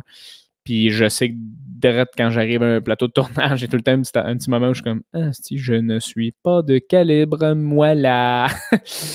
Justement, comme je comptais en plus l'affaire de Med, où j'ai figuré où j'ai joué un 3e rôle dans Med grâce à Pierre Luc Funk, by the way, qui est un ami là, avec qui j'ai habité. Puis à Marotte, pour de vrai, elle m'a dit de quoi là.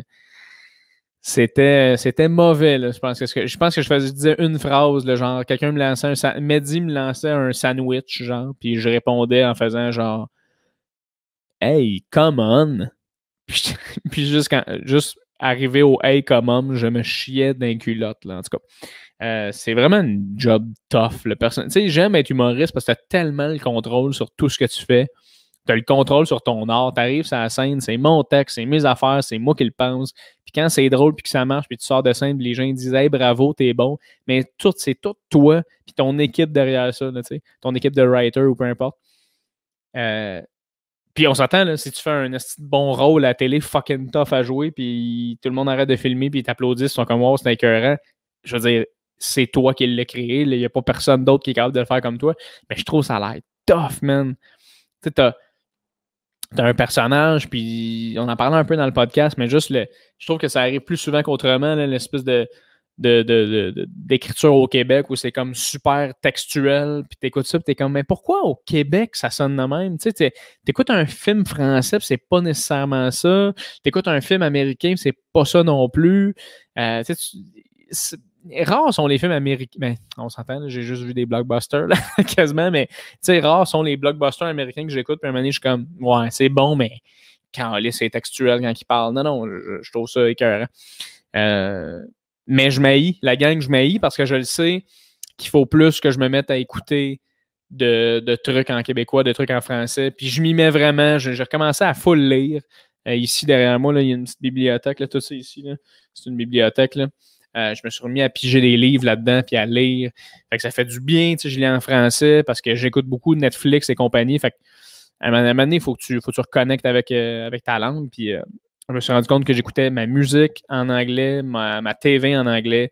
Puis je m'informais sur mes colocs avant. Il commandait le New York Post, ou non, le New York Times.